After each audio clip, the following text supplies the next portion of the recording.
The ivory silk wedding dress hung in Theodora Morrison's bedroom like a burial shroud. 6 hours. That Does was all the Blackwell know you're freedom she here? had left. I don't know. 6 hours We have before to she leave. would stand Then in let's St. go, Patrick's now. Cathedral and promise obedience Is this to a what man whose freedom hands feels had like? already shown It is the her what beginning of marriage it. would mean. Cornelius Blackwell didn't squeeze when he placed his palm against her throat 2 weeks ago in her father's library. He didn't need to. The weight of his hand resting there like a promise, like a prophecy, told her everything about the life that waited on the other side of those wedding vows. Theodora, the handful of people who'd ever bothered to know her, sat at her vanity in the pre-dawn darkness of her Fifth Avenue bedroom. September 1883, the Gilded Age, they called it, golden on the surface, rotten beneath. Through the wall, she could hear her mother weeping. Not the gentle tears of a mother sending her daughter toward happiness. These were the broken, guilty sobs of a woman who had sold her child to save her own comfort. Eleanor Morrison had made her choice. The townhouse, the servants, the illusion of respectability. All of it mattered more than the girl she'd raised. Thea picked up the leather-bound volume on her vanity. Mary Wollstonecraft, A Vindication of the Rights of Woman. She'd read it 17 times, could recite passages from memory. I do not wish women to have power over men, but over themselves. Over themselves, the words mocked her now. She had no power, not over her body, not over her future, certainly not over the marriage contract her father had signed in his cramped, whiskey-shaken handwriting 3 months ago. A knock at the door. Anne, her lady's maid, entered carrying the corset that would compress Thea's ribs until she could barely breathe. How fitting. The dress itself was a cage. Miss Thea, Anne's voice cracked. She'd been with the Morrison family for 15 years. Had braided Thea's hair when she was 7. Had taught her to pick locks when she was 10. A skill developed during the long hours Thea's father locked her in her room for unladylike behavior, like reading philosophy or questioning why women couldn't attend university. It's all right, Anne. Thea stood, turned her back so the maid could begin the lacing. We both knew this day would come. But Anne's hands trembled as she pulled the silk ribbons tight. I slipped something into your bouquet, miss, just in case. Thea glanced at the white roses waiting on her bed. Tucked among the blooms, she saw it. A small folding knife, the kind gentleman carried for opening letters. Anne, St. Patrick's has 3 side exits, Anne whispered, her fingers still working the corset laces. The north door is never locked. I checked yesterday. Hope, dangerous, foolish hope, flickered in Thea's chest. Even if I ran, where would I go? Father owes Blackwell $300,000. The man owns half the railroads in New York. He'd find me. He'd do what he's going to do anyway, miss. Anne's voice hardened. At least if you run, you'll have tried. The corset cinched tighter. Thea's breath shortened. Through the window, she watched the first light of dawn creep across the Manhattan skyline. Somewhere in this city of millions, there had to be one door that wasn't locked. One path that didn't lead to Cornelius Blackwell's bed, his control, his hands around her throat. She thought of Catherine Whitmore. Everyone in society knew the story, even if they pretended not to. Blackwell's first wife, married at 19, dead at 20 from pneumonia. Except the servants whispered about bruises, about locked rooms, about a young woman who'd entered marriage bright-eyed and emerged 4 months later in a closed coffin. Thea had researched. She'd found the newspaper clipping from Catherine's funeral. Blackwell stood beside the grave, and if you looked closely, if you really looked, you could see it wasn't grief on his face. It was satisfaction. I won't be her, Thea said quietly. I won't be another Catherine Whitmore. Anne's hands stilled. Then don't, miss. When you get the chance, if you get the chance, run, and don't look back. 200 miles north, in a Boston townhouse that smelled of leather and old books, Augustus Ashford read the letter for the 3rd time. Lord Ashford, I regret to inform you that Harold Morrison has defaulted on the loan secured 3 years prior.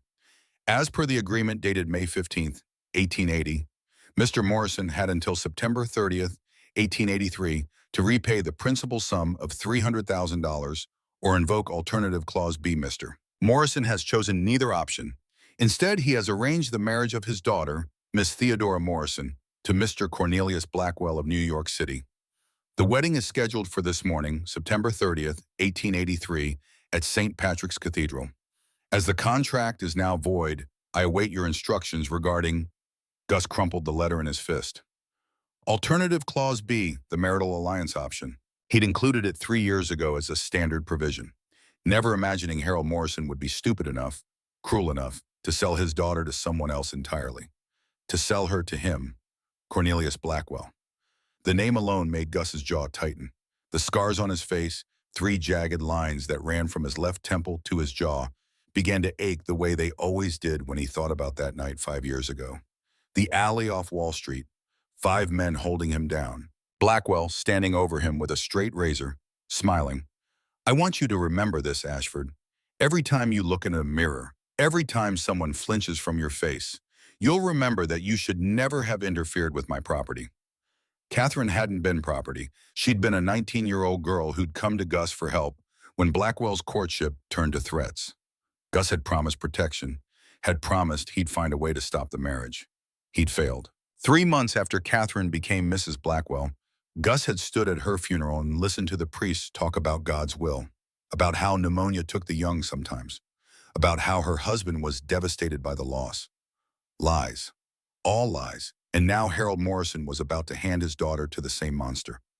Gus stood, his 32-year-old body moving with the controlled precision of a man who'd spent 5 years preparing for exactly this moment. He'd known Blackwell would try again. Men like that always did. They found vulnerable women, women with desperate fathers or unpaid debts, and they made offers that looked like salvation but felt like damnation. Not this time. Gus pulled the bell cord. His butler appeared within seconds. Ready the carriage, the fastest horses, we're going to New York. My lord, it's 200 miles, even with fresh horses at every, then we'll kill the horses if we have to. Gus's voice dropped to barely above a whisper. I won't fail another woman. Not to him. The butler who'd served the Ashford family for 40 years and had seen Gus return from that alley bleeding and broken, simply nodded. I'll have the carriage ready in 10 minutes. Gus climbed the stairs to his study 3 at a time. He needed papers. The loan documents, proof of Morrison's debt, and something else, something he'd been saving for 5 years. From a locked drawer in his desk, he pulled a leather portfolio. Inside were documents that would destroy Cornelius Blackwell. 5 years of investigation, 5 years of tracking every bribe, every forged contract, every woman who disappeared into Blackwell's employment and never been seen again. But evidence without opportunity was worthless. Blackwell had judges in his pocket, police captains on his payroll. Half of New York City Council owed him favors. What Gus needed was leverage. A public scandal so large that even Blackwell's bought friends couldn't protect him. And now, perhaps, he had it. If he could reach New York in time, if he could find Theodora Morrison before she spoke those vows, if he could offer her what he'd failed to offer Catherine, a choice. The carriage waited in the pre-dawn darkness. Gus climbed in, carrying only the portfolio in a small bag. As the horses lurched forward, he pulled out a daguerreotype he'd carried for 5 years. Catherine Whitmore at 18, smiling, alive. In the photograph, she held a small telescope, her face turned upward towards stars Gus couldn't see. I'm sorry, he whispered to the image. I'm sorry I was too slow, too careful, too convinced that law and propriety would protect you. The carriage wheels clattered over cobblestones, racing south. This time, Gus wouldn't wait for the law. This time, he'd be there when a desperate woman needed a door that wasn't locked. He'd position himself exactly where Theodora Morrison would run if she had the courage Catherine never got the chance to use. And if she chose to trust him, a scarred stranger with a dark reputation and darker intentions, then perhaps they could both find redemption in the ruins of Cornelius Blackwell's carefully constructed empire. The horses galloped through the Massachusetts countryside. Behind them, the sun rose over Boston. Ahead, in New York City, a young woman was being sewn into her wedding dress. The race had begun. Thea stood in her bedroom, transformed. The dress fit perfectly. Of course it did. Blackwell had sent his own seamstress with exact measurements. He'd known her body's dimensions before she'd ever agreed to be his wife. The thought made her skin crawl beneath the ivory silk. Her mother entered, already dressed in dove gray.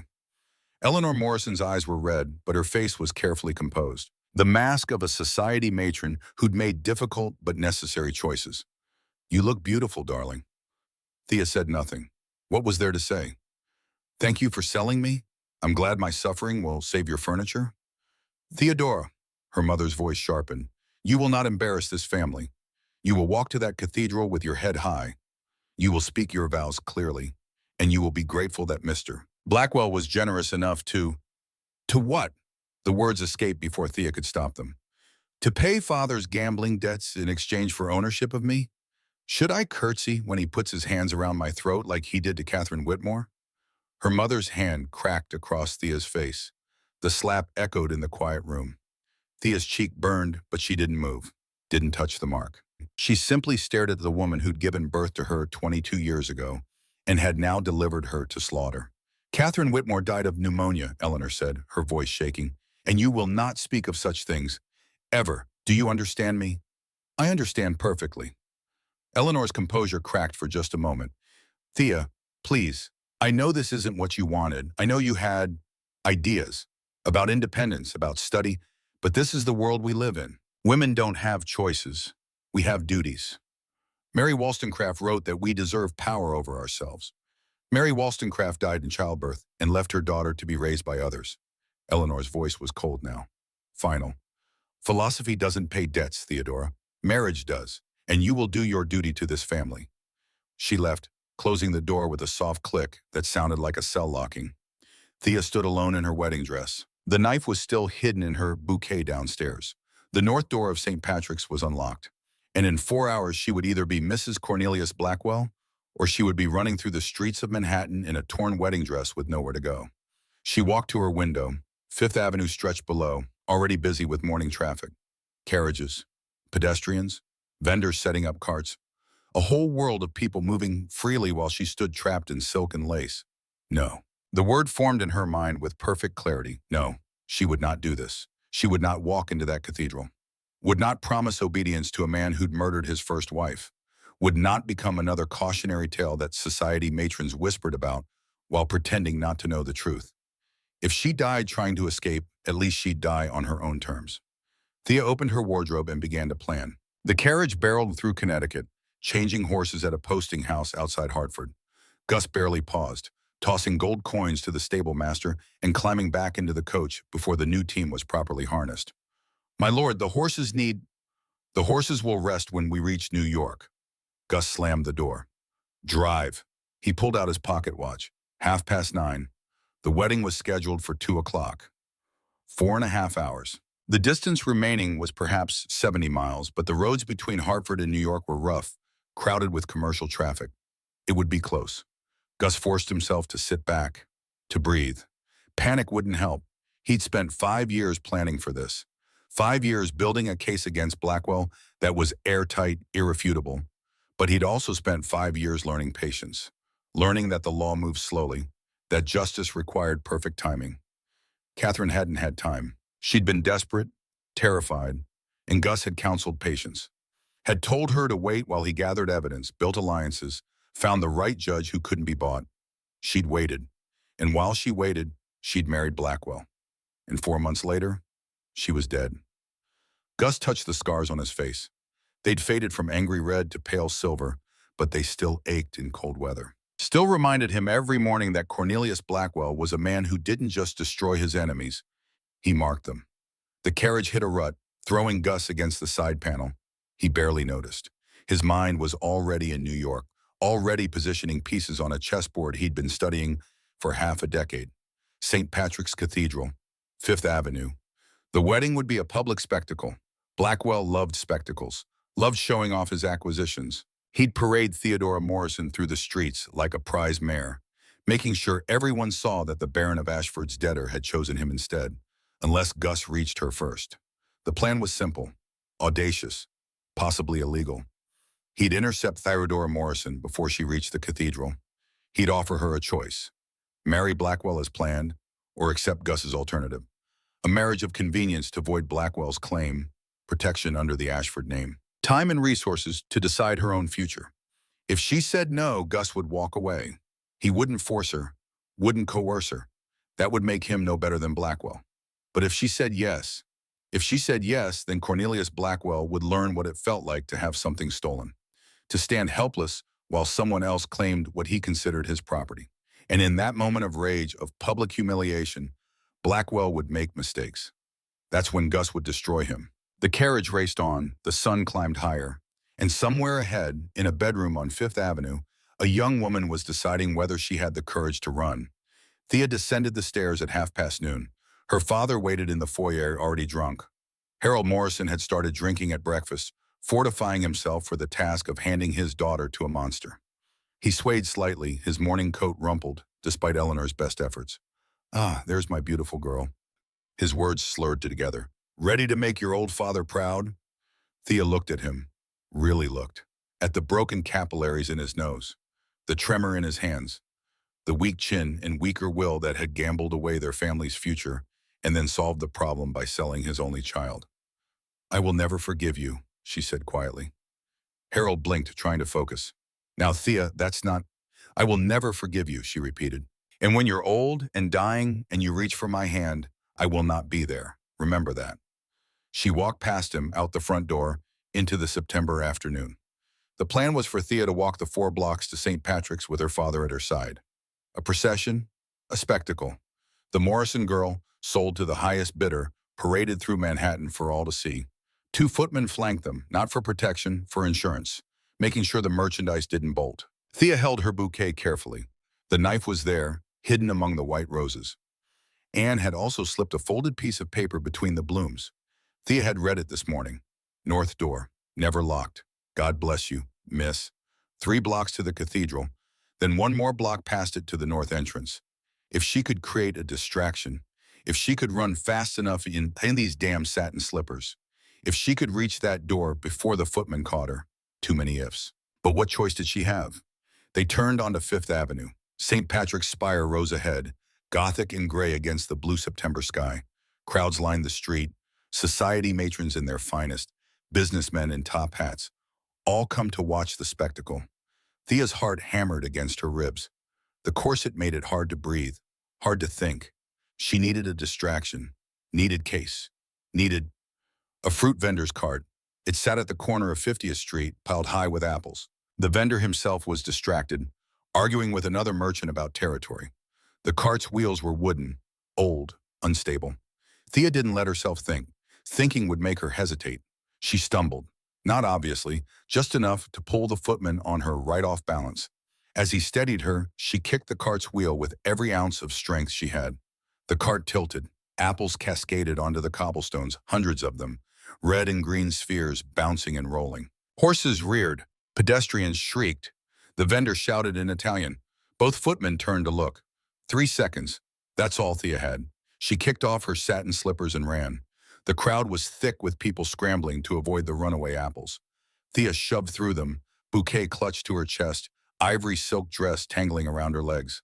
Behind her, she heard shouting. The footman had noticed. She couldn't look back. If she looked back, she'd falter. The cathedral loomed on her right. The main entrance was open, guests streaming in. But Thea veered left into the narrow alley between the cathedral and the office building next door. Her bare feet slapped against wet cobblestones. The dress was too long, too heavy. She grabbed handfuls of silk and tugged, hearing fabric tear. Good. She needed to move. The alley opened onto 51st Street. Thea burst out into daylight, gasping. Which way? North door. Anne had said north door. Left. She ran left, around the back of the cathedral, where deliveries were made and no society matrons would see. Her lungs burned, the corset squeezed. She couldn't get enough air, but she didn't stop. There. A wooden door, plain and unmarked. The north entrance. Thea grabbed the handle, pulled, locked. No, no, no, no. Anne had checked. She'd said it was never locked. Footsteps behind her, getting closer. "Miss Morrison! Miss Morrison, stop!" Thea yanked on the door again. Nothing. The footmen were 20 yards away, 15, 10. She was trapped. And then she saw it. At the end of the alley, partially hidden in the shadow of a delivery entrance, sat a carriage. Black lacquered wood. No driver visible. And on the door, emblazoned in silver, was a crest she'd only seen in newspapers. An eagle, wings spread, talons gripping a sword. The Ashford crest. Augustus Ashford, the Baron of Ashford, the recluse who never came to New York, the scarred lord who'd withdrawn from society after some scandal 5 years ago. Every rumor Thea had ever heard about him involved words like dangerous and ruthless and damaged. The carriage door stood slightly ajar. Behind her, the footmen were 5 yards away. Thea made her choice. She sprinted for the Ashford carriage, grabbed the door, and threw herself inside. The interior was dark, lined with black velvet.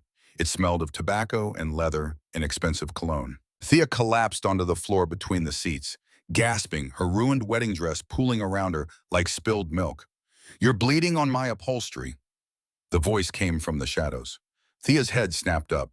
In the corner of the carriage, barely visible in the dim light filtering through tinted windows, sat a man, 30-something. Dark hair, expensive suit, and across his left cheek, running from temple to jaw, 3 jagged scars that made him look like he'd been marked by something wild.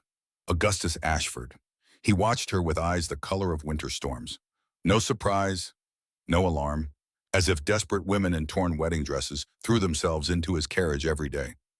"You're Theodora Morrison, what?" he said. It wasn't a question. "The one being sold to Blackwell today." Thea couldn't speak, couldn't move. Her chest heaved, trying to pull air through the corset. Blood dripped from her hands where she'd cut them on something, the door handle maybe, onto the black velvet seats. Outside, the footmen's voices grew louder. "She went this way! Check every carriage!" Gus, because it had to be Gus, even though Thea had never seen him before this moment, leaned forward slightly. His scarred face remained expressionless, but something shifted in his eyes. Recognition, maybe, or memory. "Does Blackwell know you're here?" he asked quietly. Thea managed to shake her head. "Good." Gus reached into his coat and pulled out a handkerchief. White silk monogrammed with his initials. He held it out. "For your hands."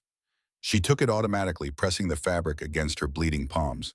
The footsteps outside were close now. So close. Gus glanced toward the window, then back at Thea.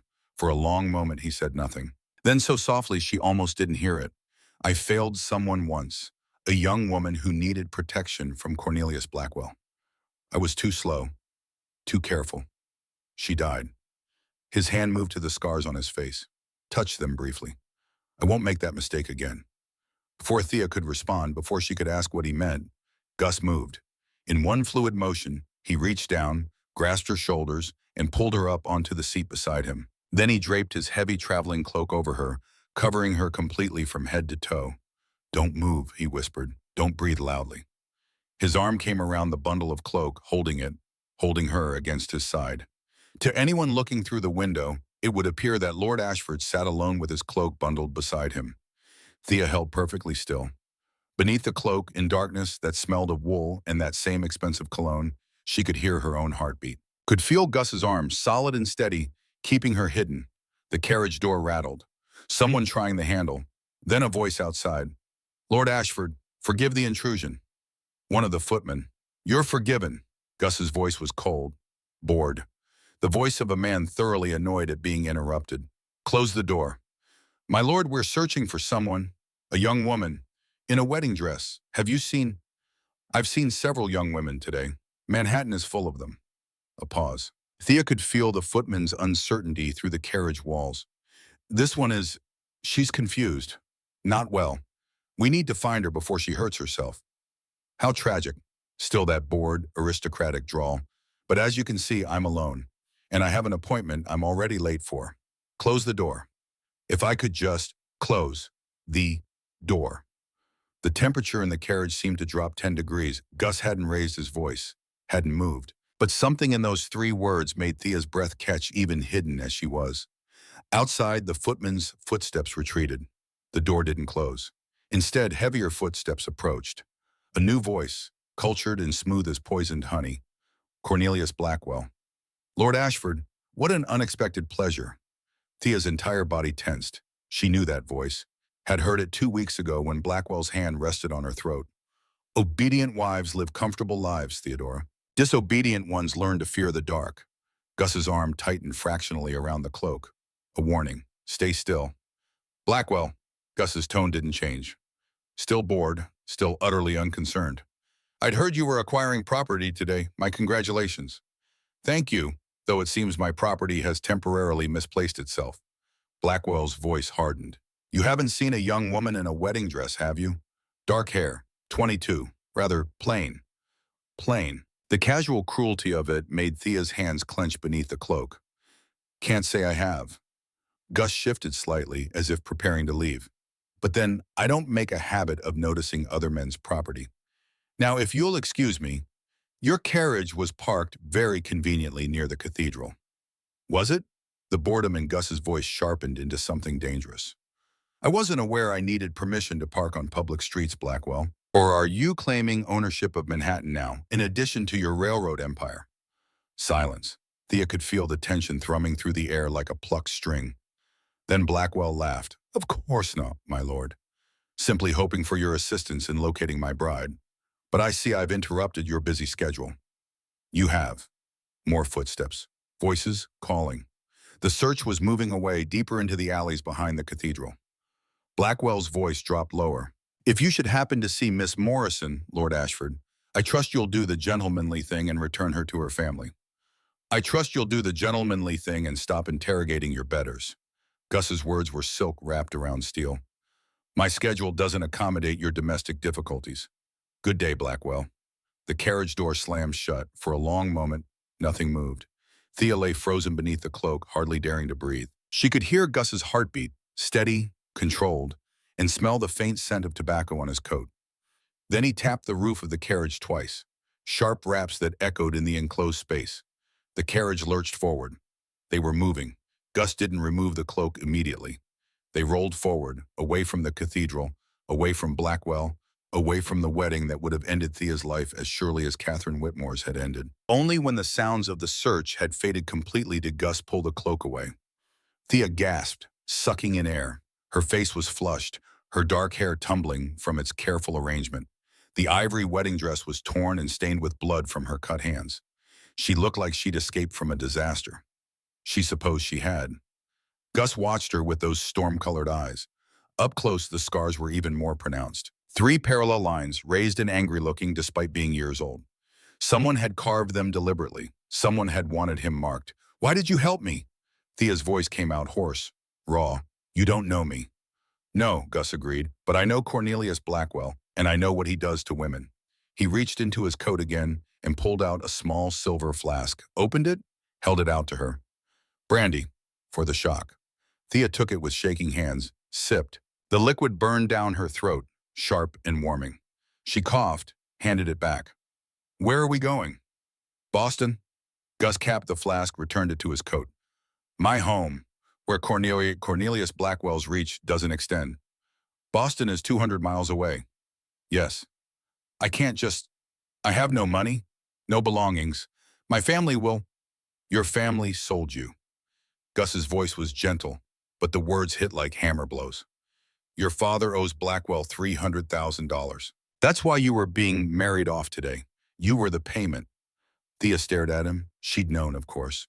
Had known since the day her father told her about the engagement, his hands shaking, his eyes unable to meet hers. But hearing it stated so baldly, so matter-of-factly, made something crack inside her chest. How do you know about the debt? Because I hold it. Gus pulled papers from an inner pocket, unfolded them. Your father borrowed from me 3 years ago. $300,000 at 2% interest. The loan was due today. The carriage swayed. Thea felt dizzy. You're the one he owes? Yes. Then this is just... She stopped, understanding flooding through her. You're collecting the debt. I'm still being sold. Just to you instead of Blackwell. No. Gus held up the papers so she could see them. Loan documents? Detailed, legal, with her father's signature at the bottom. These papers give me legal claim to Morrison assets. The townhouse, the Connecticut estate, everything your father owns. He held them over the flask of brandy. But they don't give me claim to you. And then, before Thea could process what he meant, Gus pulled a match from his pocket, struck it against the carriage wall, and set the papers on fire. Thea watched, stunned, as $300,000 worth of debt turned to ash in the Baron of Ashford's scarred hands. He held the burning papers until the flames nearly reached his fingers, then dropped them into a small metal dish on the carriage floor. You owe me nothing, Gus said quietly. You're not property, not mine, not Blackwell's, not anyone's. Then why? Thea's voice cracked. Why did you come to New York? Why were you parked outside the cathedral? Gus was silent for a long moment.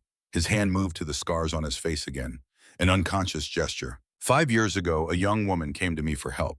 Catherine Whitmore. Cornelius Blackwell was courting her, then threatening her. Then her father's business mysteriously caught fire. I told Catherine to wait, to let me build a case, to trust that the law would protect her. His jaw tightened. She trusted me. And while she waited, Blackwell forced her into marriage. 4 months later, she was dead. Officially pneumonia, actually murder. Thea remembered the newspaper clipping, the closed coffin, Blackwell's satisfied smile. I received word this morning that your father had defaulted on his loan to me and arranged your marriage to Blackwell instead. Gus met her eyes. I drove 200 miles in 6 hours to make sure I didn't fail another woman the same way. The carriage rolled on through Manhattan streets.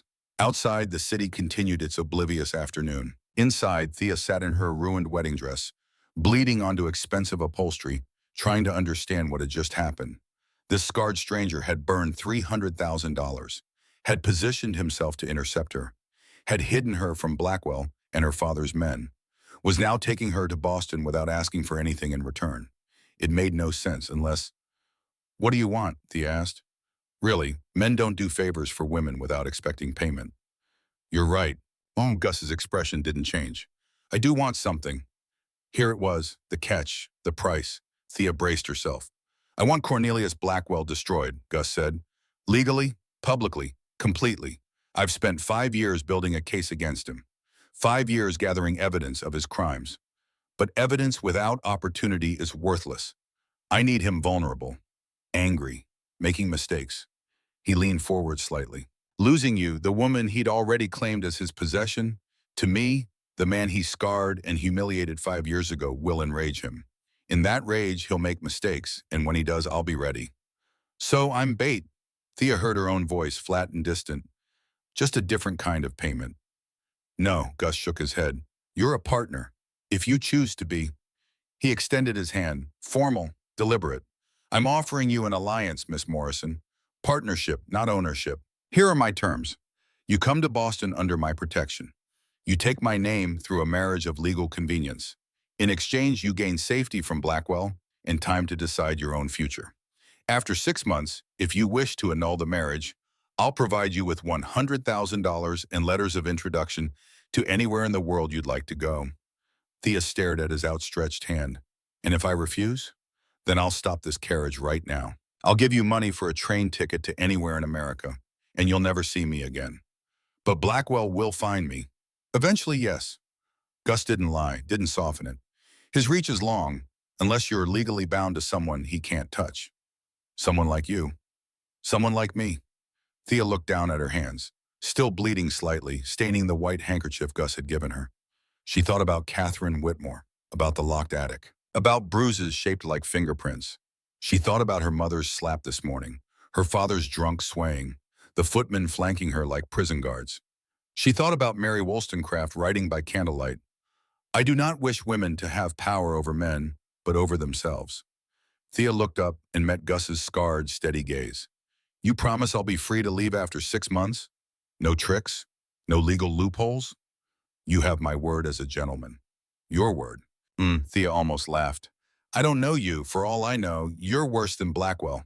"You're right." Gus lowered his hand. "You don't know me, but you have approximately 30 seconds to decide whether to trust the devil you've just met or take your chances with the one who is planning to own you." Outside, church bells began to toll. 2 o'clock, the wedding hour. Thea imagined Blackwell standing at the altar, waiting for a bride who would never arrive. Imagined his rage, his humiliation. Good. She reached out and took Gus's hand. His grip was warm, steady, and nothing like the heavy threat of Blackwell's palm on her throat. "Partners," she said. "Partners," Gus agreed. He released her hand and tapped the carriage roof again. The horses picked up speed, carrying them north through Manhattan, toward the Boston Road, toward a future Thea couldn't see but had just chosen for herself. For the first time in her 22 years, it was her choice. That had to mean something. The carriage rolled north through the fading September afternoon, leaving Manhattan behind like a fever dream. Thea sat wrapped in Gus's traveling cloak. He'd insisted after seeing her shiver in the torn wedding dress, and watched the city dissolve into farmland through the tinted window. 6 hours. That's how long it would take to reach Boston, even with the fastest horses. 6 hours sitting across from a scarred stranger who just burned $300,000 and called it partnership. Thea's hands had stopped bleeding, but they ached. Everything ached. The corset still compressed her ribs. Her bare feet were cut and bruised from running on cobblestones, and her mind kept circling back to the same impossible fact. She'd escaped. Cornelius Blackwell was standing in St. Patrick's Cathedral right now, waiting for a bride who would never arrive. The thought should have terrified her. Instead, she felt something dangerously close to joy. Gus sat in the opposite seat, reading what appeared to be a medical journal. He'd barely spoken since they left the city, giving Thea space to process, to breathe. But now, as they passed into Connecticut countryside, he looked up. "You should know what you're agreeing to," he said quietly, "before we go any further." Thea pulled the cloak tighter. "I'm listening." "Cornelius Blackwell will come after you. Not immediately. He'll be too humiliated to act rashly. But within a week, he'll have investigators tracking every road out of New York. He'll check train stations, ports, coaching inns. Eventually, he'll discover you're with me. And then he'll try to reclaim his property." Gus's voice hardened on the last word. "Legally, if possible, through manipulation of your father's debts, through accusations that I coerced you. He's very good at using the law as a weapon. How do we stop him? We marry, today." Thea's breath caught. "Today? The moment we reach Boston, we'll go to a judge I trust. A private ceremony, 2 witnesses, completely legal." Gus met her eyes. "Once you're the Baroness of Ashford, Blackwell's claim dissolves. You'll be under my protection, and even his bought judges won't be able to touch you." From one wedding to another, Thea heard the bitterness in her own voice. From one man's property to another's. "No," Gus leaned forward, his scarred face intense. "That's precisely what this isn't. Listen carefully, Theodora. The marriage I'm proposing is legal fiction. A shield, not a chain. You'll have your own rooms in Ashford Manor, your own money, your own life. I won't claim any rights a husband typically assumes." Heat crept up Thea's neck as she understood his meaning. "You mean?" "I mean the marriage will be unconsummated, in name only. A legal arrangement between partners, not," he gestured vaguely, "not anything else." Thea studied him, the scars, the winter storm eyes, the careful distance he maintained even in the close quarters of the carriage. This was a man who'd been damaged, who'd learned to protect himself by keeping everyone at arm's length. "Why are you doing this?" she asked. "Really, it can't just be about destroying Blackwell. You could do that without marrying me." Gus was quiet for a long moment. Outside, the landscape darkened as the sun sank lower. Inside the carriage, shadows gathered in the corners. "Have you read John Stuart Mill?" he finally asked. The question caught Thea off guard. "On liberty? Yes, 3 times. Then you remember his argument about individual sovereignty, that over one's own body and mind, the individual should be absolute sovereign. Of course. Catherine Wordmore was 22 when she died." Gus's voice went distant, remembering. "The same age you are now, she came to me because Blackwell was threatening her father, burning his warehouses, forging documents to manufacture debt. I told her the law would protect her, that we just needed time to build a proper case." He touched the scars again. "She didn't have time. Blackwell forced the marriage before I could act. And once she was his wife, she had no rights, no sovereignty. Everything she was, her body, her mind, her future, belonged to him legally. When she tried to leave, when she begged her father for help, everyone said the same thing. You made your vows. A wife belongs to her husband. That's God's law." "And she died," Thea whispered. "She died." Gus's jaw tightened. 4 months of hell, then pneumonia that smelled like murder. I stood at her funeral and listened to people talk about God's will, about how tragic it was, about how Blackwell must be devastated. He looked directly at Thea. "I swore on her grave that I'd never let it happen again, that if I ever had the chance to give a woman the sovereignty Mill wrote about, the power over her own body and mind, I'd do it, no matter the cost. $300,000 is a significant cost. Money is replaceable. Lives aren't." The carriage swayed around a turn. Thea pulled her knees up, wrapping her arms around them beneath the cloak. For the first time since this morning, she felt something other than fear. She felt seen. "Tell me about Mill," she said softly. "What else did he write?" Gus's expression shifted. Surprise, maybe, or recognition. "You're testing me. I'm deciding whether to trust you." Thea met his gaze. Any man can claim to respect women's sovereignty. Few actually understand what it means. "So tell me, what else did Mill write?" A slow smile crossed Gus's scarred face. It transformed him completely, made him look younger, almost boyish. "The Subjection of Women," he said, "published 14 years ago. Mill argued that the legal subordination of one sex to another is inherently wrong, that it's a relic of the law of force replaced everywhere else by the law of justice. Except in marriage, Thea continued, warming to the subject, where women remain in a state of bondage more complete than any slavery. Because a slave can own property, a wife cannot. A slave's testimony is admissible in court. A wife's is not against her husband. A slave might buy freedom. A wife has no such option. They were leaning toward each other now, the intellectual engagement pulling them like gravity. Thea felt her heart rate quicken, but not from fear, from something else entirely. Recognition, maybe. The shock of finding someone who understood. You've actually read it, she said. Not just skimmed, actually engaged with the philosophy. I studied at Cambridge, Gus said, political philosophy and law. Mill's work was required reading. And you agreed with him? A nobleman agreeing that marriage law subjugates women? A nobleman whose mother was destroyed by marriage law, yes. Gus's voice went flat. My father was a drunk and a brute, violent when angered. My mother had no recourse, no ability to leave, to protect herself, to claim her own children. When she finally died, officially a fall down the stairs, I was 16. Old enough to know the truth. Old enough to be furious that the law called it an accident. He looked away, jaw working. So yes, Miss Morrison, I agree with Mill. I've seen what happens when one human being owns another. And I've spent the last 16 years making sure no woman under my protection ever suffers the same fate. The carriage fell silent except for the rhythmic clatter of wheels on packed earth. Thea processed this new information. The scars weren't just from Blackwell's attack. They went deeper. Older wounds that had never properly healed. I'm sorry, she said quietly, about your mother. And I'm sorry about yours. Gus's eyes found hers again. I saw the mark on your face. Someone slapped you today. Thea's hand moved unconsciously to her cheek. The sting had faded, but the shame remained. My mother. When I mentioned Catherine Whitmore, when I suggested Blackwell might do to me what he did to her. Your mother knows the truth? Everyone knows the truth. They just choose not to acknowledge it. It's easier that way. Safer. Safer for everyone except the women being murdered. Yes. Gus reached into his coat and pulled out a leather portfolio, opened it to reveal dozens of papers, all covered in neat handwriting and newspaper clippings. 5 years, he said. I've been investigating Blackwell for 5 years. Gathering evidence, building a case that even his bourgeois judges can't dismiss. He handed the portfolio to Thea. She opened it, scanning the contents. Financial records showing bribes. Witness testimonies from immigrant women who'd been trafficked into Blackwell's employment.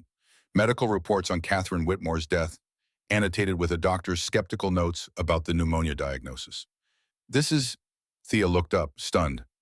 This is enough to convict him a dozen times over. In a fair court, yes, but Blackwell owns half the judges in New York, the police commissioner, several congressmen. Evidence alone won't touch him. I need public pressure. Scandal so large that his allies abandon him. And losing me gives you that scandal. Losing you to me, specifically. Gus's smile was cold now, predatory.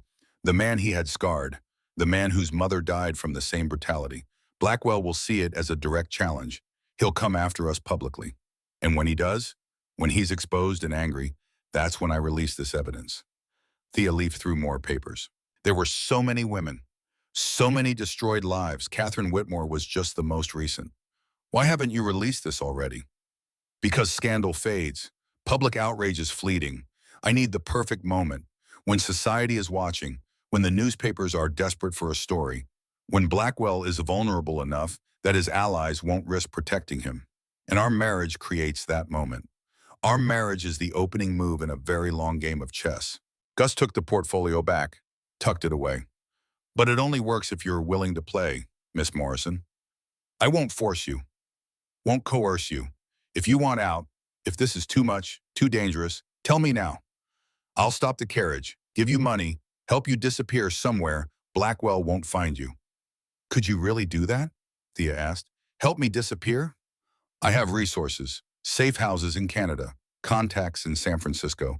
I could buy you a new identity, new papers. You'd have to leave behind everything, your family, your name, your entire life. But you'd be free. It was tempting, God, it was tempting, to just vanish. Start over somewhere no one knew her as the Morrison girl who ran from her wedding. But then what? Spend the rest of her life looking over her shoulder? wondering if Blackwell had found her, knowing that other women were still being destroyed because she'd chosen safety over justice. Thea thought about Catherine Whitmore, about the closed coffin, about all the women whose names filled Gus's portfolio. No, she said firmly, I won't run. I'll marry you. I'll be your partner in this. And when we destroy Cornelius Blackwell, I want to be there to watch. Gus studied her face for a long moment. Then he extended his hand again. Partners, he said. Equals, Thea countered, taking his hand. Not just partners, true equals. I want input on strategy. I want to help build the case. I won't be a passive shield you hide behind. Equals, Gus agreed, his grip tightened slightly. And companions. Because this will be a long fight, Miss Morrison. We'll need to trust each other completely. Then stop calling me Miss Morrison. If we're to be married in, she glanced out the window, judging the fading light, 3 hours, you should probably use my given name. Theodora. Thea. Only my mother calls me Theodora, and she forfeited that right this morning. Thea, then. Gus smiled. And you should call me Gus. Nathaniel is too formal for partners. Gus. She tested the name. Liked it. Augustus Ashford, Baron of Ashford, collector of evidence and burner of debts. Thea Morrison, escapee of weddings and quoter of mill. They were still holding hands, Thea realized. Neither had pulled away. His palm was warm, calloused from something. Horseback riding maybe, or fencing. Not the soft hands of a man who'd never worked. She released him first, suddenly aware of how close they'd been leaning. How easy it would be to forget this was business. Strategy. Partnership. Not romance. Tell me about Boston, she said, sitting back. About Ashford Manor. What should I expect? Gus seemed to shake himself slightly, as if he too had been caught in the moment. It's large, 40 rooms, built by my grandfather in 1820. Gothic revival architecture, which means lots of stone and dramatic arches. Very austere. Sounds cheerful. It's a fortress, not a home. Gus's expression turned wry. After my mother died, my father let it fall into disrepair. When I inherited at 23, I restored it, made it functional, but I never made it warm. Why not? He was quiet for a moment. Because I was angry. At my father, at the system that killed my mother, at myself for not being old enough to save her. I turned Ashford Manor into what I felt like inside. Cold, isolated, protected. And now? Now I'm 32. I've spent 9 years living in a house that feels like a mausoleum. And I'm starting to wonder if isolation is protection or just another form of prison. The honesty in his voice made Thea's chest tighten. She understood. God, she understood. Hadn't she spent her whole life isolated? Locked in her room for reading the wrong books. Kept from university because it was unladylike. Trapped in a gilded cage her parents called privilege. Maybe we can change it, she said softly. Make it less of a fortress, more of a home. Gus looked at her, something unreadable in his expression. Maybe we can. They reached Boston as the last light died from the sky. The city sprawled below them, gas lamps flickering to life along the harbor. Thea had never been to Boston, had barely been anywhere outside New York and the Morrison summer estate in Connecticut. Everything felt foreign, the accent of people they passed on the streets, the smell of salt water mixed with coal smoke, the architecture, older than New York, more European somehow. The carriage climbed a hill on the city's west side, finally stopping before iron gates bearing the eagle crest. A groundskeeper opened them without question, tipping his cap to Gus. Ashford Manor rose beyond the gates like something from a Gothic novel. Gray stone, narrow windows that looked like watchful eyes, towers at each corner reaching toward the darkening sky. It was beautiful in a severe, unforgiving way. Home, Gus said, though his tone suggested the word didn't quite fit.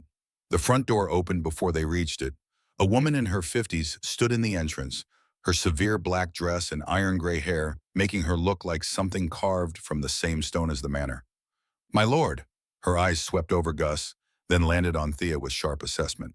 I wasn't expecting guests. Mrs. Hayes, this is Miss Theodora Morrison. Gus helped Thea down from the carriage. Her bare cut feet touched gravel and she winced. She'll be staying with us, indefinitely. Mrs. Hayes's gaze dropped to Thea's feet, to the torn, blood-stained wedding dress beneath the traveling cloak, to the marks on her hands and face.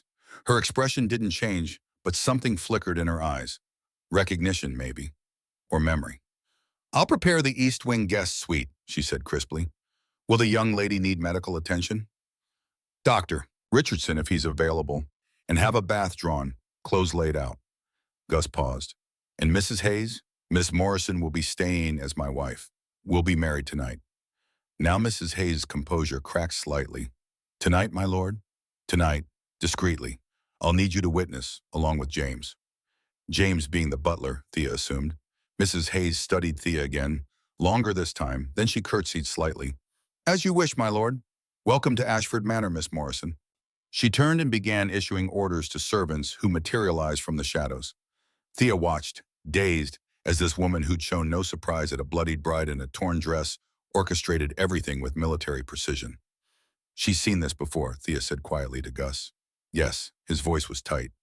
Catherine Whitmore stayed here for 6 weeks before Blackwell forced her into marriage. Same suite, same circumstances. And Mrs. Hayes remembers. Mrs.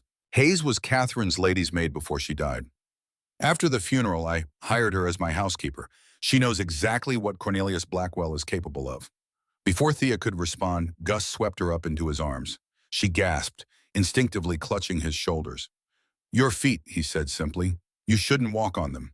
He carried her up the stone steps and into the manor's entrance hall.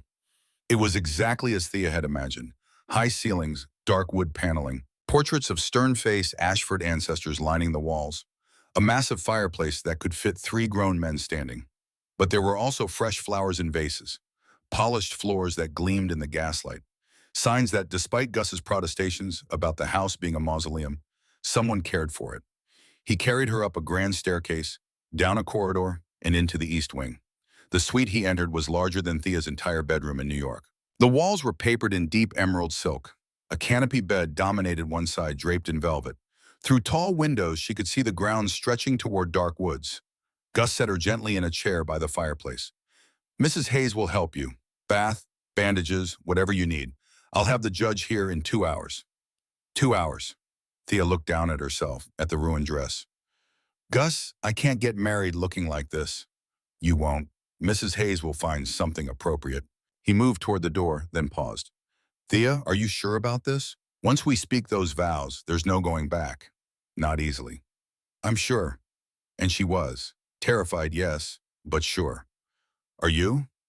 I've been sure since I read that letter this morning. He touched the doorframe.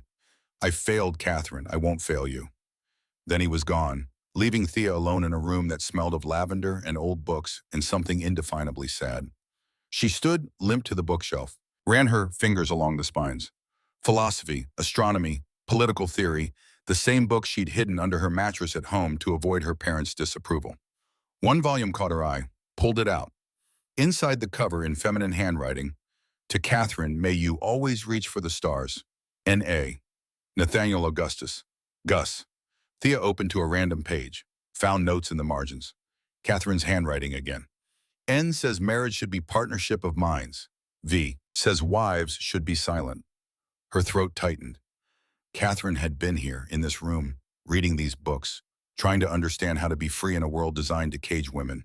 And she'd failed, gone back to Blackwell, died 4 months later. Thea wouldn't make the same mistake. A knock at the door. Mrs. Hayes entered, followed by 3 servants carrying a copper tub and buckets of steaming water. Let's get you cleaned up, miss, Mrs. Hayes said, her voice softer now, almost maternal. You've had quite a day. 2 hours later, Thea stood in the manor's small private chapel wearing a simple dress of deep blue silk that Mrs. Hayes had produced from somewhere. Her hair was clean, braided, pinned up. Her hands and feet were bandaged. She looked nothing like the desperate woman who'd thrown herself into a stranger's carriage 6 hours ago. She looked like a bride, not the terrified bride her mother had dressed this morning. This was different. This was choice. Gus waited at the altar in a dark suit, his scarred face grave in the candlelight. Beside him stood a middle-aged man in judicial robes, Judge Crawford, who apparently owed Gus several favors and asked no questions. Mrs. Hayes and James the butler stood as witnesses. The ceremony was brief, perfunctory, nothing like the elaborate spectacle that would have unfolded at St. Patrick's Cathedral. Do you, Augustus Nathaniel Ashford, take this woman to be your lawfully wedded wife? I do. Do you, Theodora Margaret Morrison, take this man to be your lawfully wedded husband? Thea looked at Gus, at the scars that marked him, at the winter storm eyes that had seen too much pain, at the man who'd burned $300,000 rather than own her. I do. Then by the power vested in me by the Commonwealth of Massachusetts, I pronounce you husband and wife. No kiss. They'd agreed on that. This wasn't romance. It was strategy. But when Gus took her hand to slide on the simple gold band, another thing Mrs. Hayes had mysteriously produced, his touch was gentle, reverent even. Partners, he whispered. Equals, she whispered back. Judge Crawford handed Gus the marriage certificate, legal proof, protection, a shield against Cornelius Blackwell's reach. Congratulations, Lord and Lady Ashford, the judge said. Though I suspect the real celebration will come later, when whatever scheme you two are planning comes to fruition. He winked at Gus, collected his fee, and departed into the night. Mrs. Hayes approached, her severe face soft. Welcome to the family, Lady Ashford. If you need anything, anything at all, you need only ask. Then she too left, taking James with her. Thea stood in the empty chapel with her new husband, her partner, her ally in a war against a monster who thought women were property. How do you feel? Gus asked. Like I should feel trapped. Thea touched the ring on her finger, but I don't. Is that strange? No, he smiled. It's sovereignty. Mill's concept, power over your own body and mind. I chose this. You chose this. They walked back to the manor in comfortable silence. At the base of the grand staircase, Gus paused. Your suite is in the east wing. Mine is in the west. We won't share rooms, won't share anything you don't wish to share. He looked uncomfortable suddenly, vulnerable. This marriage is exactly what we agreed, a legal arrangement. Nothing more. Unless we choose differently, Thea heard herself say. Gus's eyes snapped to hers. What? You said 6 months. At the end, I can choose to annul or stay. But what if things change during those 6 months? What if the arrangement becomes something else? Thea, I'm not saying they will. Just that we shouldn't close the door completely. We're partners, equals, which means either of us can renegotiate terms if circumstances change. He studied her face. You're talking about consent, ongoing, explicit consent. I'm talking about keeping our options open while maintaining absolute honesty about what we want. She stepped closer. Right now, today, I want safety and partnership. Nothing more. But I won't lie and say I might not want something different in a month, or 3, or 5. And if I want something different, then you tell me, honestly, and I'll tell you if I want the same. And we'll only move forward if we both actively, enthusiastically agree. Thea held his gaze. That's what equal partnership means, doesn't it? Continuous negotiation, continuous consent. Gus's expression shifted. Surprise, respect, and something else that made Thea's pulse quicken. You're remarkable, he said softly. I'm practical, and I've read enough philosophy to know that rigid rules break under pressure. Flexible ones adapt. All right, he extended his hand again. Third time today. Flexible partnership, continuous negotiation, absolute honesty. She took his hand. Absolute honesty. They shook on it like business partners, but Thea couldn't help noticing that Gus held on a moment longer than necessary before releasing her. Good night, Thea. Good night, Gus. She climbed the stairs alone, entering her suite, not a shared marital chamber, and closed the door. Only then did she let herself collapse. She'd done it. Escaped Blackwell, married a stranger, become the Baroness of Ashford in the span of 12 hours. Tomorrow she'd start planning Cornelius Blackwell's destruction. But tonight, for the first time in her 22 years, Thea went to sleep knowing she was exactly where she chose to be. And that made all the difference. The next 7 days passed in a blur of adjustment and planning. Thea woke the morning after her wedding to find Mrs. Hayes had laid out a simple morning dress, gray wool, practical, with none of the constricting stays and petticoats society demanded. Lord Ashford's instructions, Mrs. Hayes said when Thea expressed surprise. He said you were to be comfortable above all else. Breakfast was served in a small dining room overlooking the gardens. Gus was already there, reading newspapers, 3 of them from New York, Boston, and Philadelphia. Looking for coverage of my disappearance? Thea asked, pouring coffee. Found it. He slid the New York Times across the table. Page 3. Miss Theodora Morrison, daughter of Harold Morrison of Fifth Avenue, failed to appear at her scheduled wedding to railroad magnate Cornelius Blackwell yesterday afternoon. Sources close to the family suggest Miss Morrison may have suffered a mental breakdown and fled the cathedral in distress. Mr. Blackwell has offered a reward of $5,000 for information leading to her safe return. Mental breakdown, Thea said flatly. Of course, Vartho. It's better than the truth for now. Gus pointed to another article. But this is the important one. Augustus Ashford, Baron of Ashford, has ended his 5-year absence from public life, sources confirm. Lord Ashford, who withdrew from society following an altercation in New York in 1878, was seen entering the home of Judge Crawford yesterday evening. The purpose of his visit remains unknown. They're connecting the dots, Thea said. Not quite, but they will. Gus folded the newspapers. Which brings me to our next decision. We need to announce our marriage. Publicly. Before Blackwell realizes you're here. How? Boston has a social calendar just as rigid as New York's. There's a ball at the governor's mansion in 4 weeks. October 28th. Every important family in Massachusetts will attend. We'll make our debut as husband and wife there. 4 weeks. Thea felt her stomach flip. That's not much time to prepare. No, which is why we start today. Gus stood, offered his hand. Come, I want to show you something. He led her through the manor to his study, a huge room lined floor to ceiling with books. But it was what sat in the center that made Thea stop. A massive oak table, covered with papers, maps, ledgers, newspaper clippings, all of it organized into neat sections with labels. Financial crimes, trafficking, Catherine, witnesses. 5 years, Gus said quietly. This is everything I have on Blackwell. Thea moved closer, picking up a ledger, flipped through pages of coded transactions. What am I looking at? Bribes. Blackwell pays the New York harbor master $500 monthly to look the other way when his ships arrive with domestic servants from Ireland and Italy. Most of those women are teenagers. Most end up in brothels. He pulled out another document. This is testimony from a survivor. Mary O'Connor, 16, promised a job as a seamstress, ended up locked in a basement on Water Street. Thea read the testimony. Her hands shook. Where is Mary now? Safe house in Canada, along with 2 other women who agreed to testify. Will they? If we can guarantee Blackwell can't reach them. Gus moved to another section. The problem isn't evidence, it's venue. Every judge in New York who could hear this case is either on Blackwell's payroll or too afraid to cross him. Then we don't try him in New York. Gus looked at her sharply. What? Trafficking across state lines is a federal crime. We need a federal prosecutor, someone outside Blackwell's reach. She could see the wheels turning in his mind. That would require taking the case to Boston.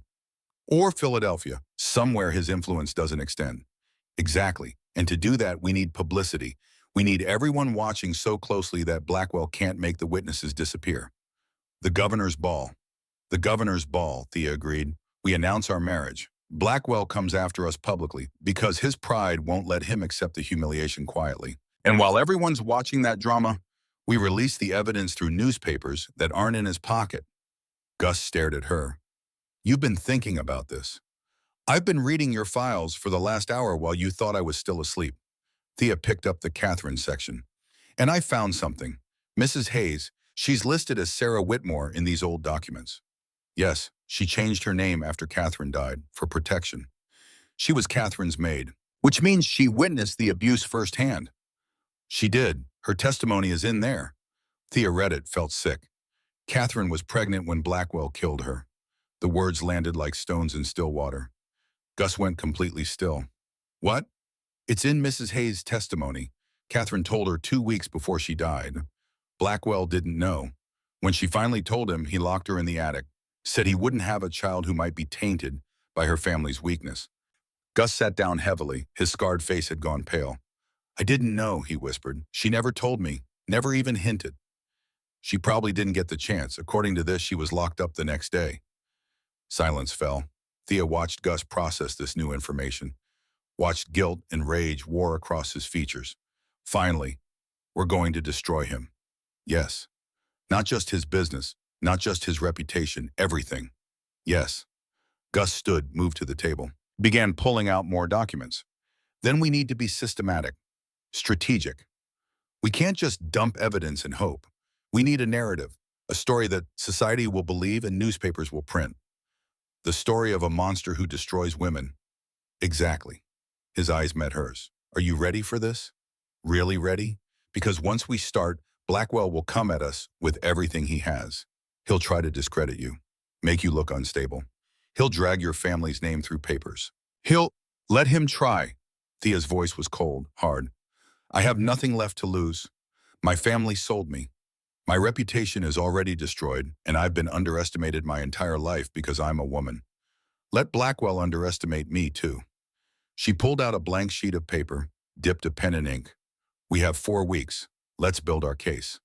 The days blurred together after that. Mornings were spent organizing evidence. Afternoons practicing her role as Lady Ashford, walking with the proper posture, learning Boston society's pecking order, memorizing names and alliances. Evenings brought long conversations over dinner, where Thea and Gus would debate philosophy, politics, strategy.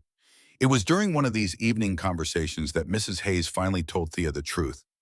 They were in the library, Thea's favorite room. She'd discovered it on day 3 and had spent every spare moment there since, devouring books she'd never been allowed to read.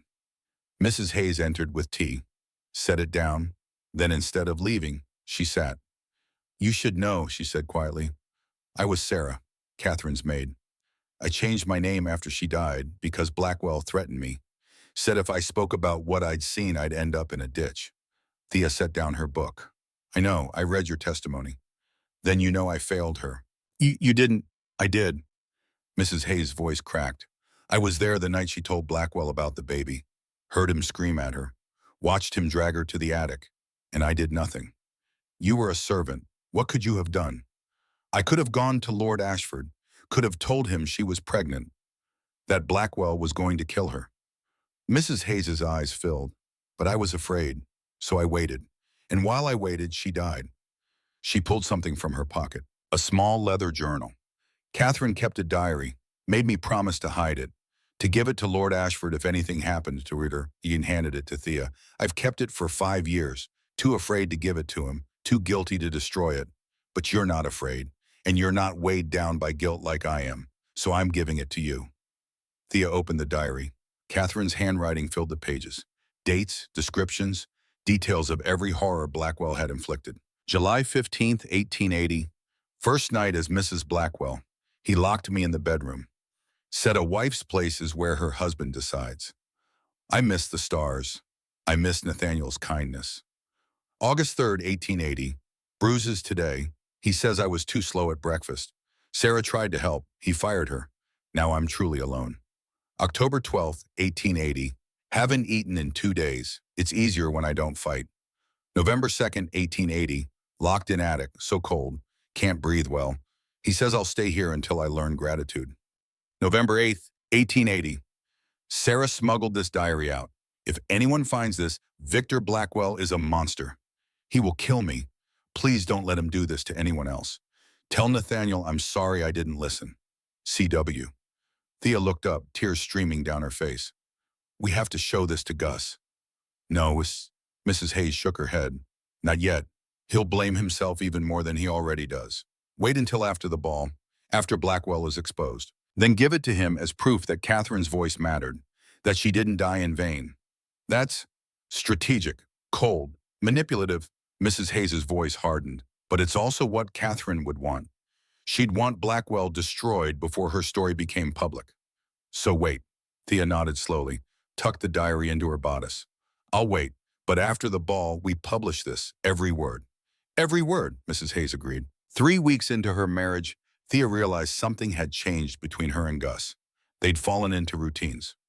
Morning coffee while reading newspapers. Afternoons working on the case. Evenings debating philosophy. But somewhere in all that structured partnership, something else had emerged. Comfort, understanding, trust, and attraction. Thea noticed it first during their daily walks through the grounds. Gus had insisted she needed fresh air, time away from the evidence that filled his study. So each afternoon, they'd walk together through the gardens, discussing strategy, or sometimes just enjoying silence. It was during one of these walks that she caught herself watching him. The way sunlight caught the silver in his hair, the way his scarred face looked less severe when he smiled, the way his hands moved when he talked about something he cared about. He was handsome. She'd noticed before academically, but now she felt it. And from the way his gaze sometimes lingered on her, she suspected he felt it too. But neither of them acknowledged it. They'd made an agreement. Partnership. Equals. Nothing more unless both explicitly wanted it. And Thea wasn't ready for more. Not yet. Maybe not ever. She was still learning to be free. The night before the governor's ball, Gus summoned Thea to his study. I have something for you, he said. He opened a velvet box. Inside lay an emerald necklace so stunning it took Thea's breath away. Dozens of perfectly matched stones set in intricate silver. The Ashford emeralds, Gus said, worn by every Baroness of Ashford for the last 100 years. My mother wore them, my grandmother, my great-grandmother. Gus, I can't. You can. You're my wife. Legally, socially, in every way that matters tomorrow night. He lifted the necklace. May I? Thea turned, lifting her hair. Felt the cool weight of the stone settle against her throat. Gus's fingers brushed her neck as he fastened the clasp. She turned back, saw herself reflected in the window glass. The emeralds transformed her, made her look like exactly what she was. A baroness, a woman of power. Tomorrow we walk into that ballroom and announce our marriage, Gus said. Blackwell will be there, he's on the guest list. And when he sees you, sees us, he'll lose control. Good. Thea, Gus touched her arm. He'll say terrible things, accuse you publicly, call you mad, unstable, a whore who seduced me for money. Let him. It won't be easy to hear. I don't need easy, I need justice. Gus studied her face, then slowly he smiled. You're going to be magnificent. We're going to be magnificent, she corrected. Partners, remember? Equals. Companions. The words hung between them, charged with something neither was quite ready to name. Tomorrow they'd face Cornelius Blackwell. Tomorrow, the real war began. But tonight, standing in Gus's study wearing emeralds that proclaimed her Lady Ashford, Thea felt something she hadn't felt in 22 years. Power, not over anyone else, over herself, sovereignty, and God help Cornelius Blackwell, because the woman he'd planned to own was coming for him with all the fury of someone who'd finally learned she couldn't be owned at all. The morning of the governor's ball arrived with October frost glittering on the grounds of Ashford Manor. Thea woke before dawn, too nervous to sleep. 4 weeks had passed since she'd thrown herself into Gus's carriage wearing a torn wedding dress. 4 weeks of planning, strategizing, preparing for this moment. Today she would face Cornelius Blackwell. She rose, wrapped herself in a dressing gown, and moved to the window. The garden stretched below, touched by early light. Somewhere beyond those grounds, beyond Boston streets, in the miles between here and New York, Blackwell was preparing too. She could picture him, rage simmering beneath practiced charm, plotting how to reclaim what he considered stolen property. Let him plot.